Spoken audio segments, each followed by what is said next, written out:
Iceland has no last names, at least, not in the traditional sense. One of the most fascinating cultural quirks in Iceland is its naming system.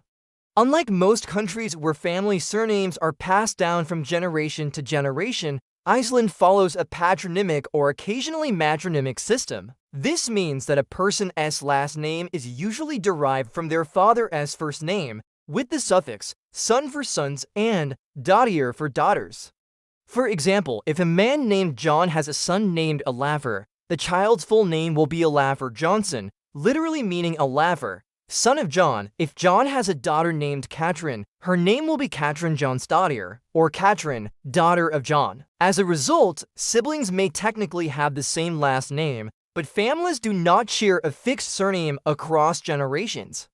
This tradition dates back to the Viking Age and has remained largely intact in Iceland. In fact, the government strictly regulates naming conventions. Iceland has a naming committee that approves new names to ensure they conform to Icelandic grammar and cultural tradition.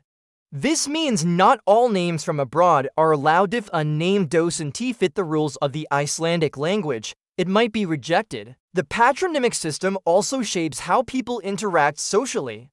In Iceland, people are usually addressed by their first names, even in formal settings. Teachers call students by their first names, and employees often address their bosses in the same way.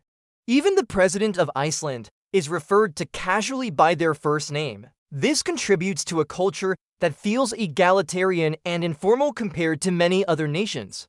Tourists often find this system both charming and confusing. Looking up someone in the phone book, for instance, means searching alphabetically by first name rather than last. It is a reminder of how Iceland's isolation and deep connection to its Viking roots have preserved traditions that might seem unusual elsewhere.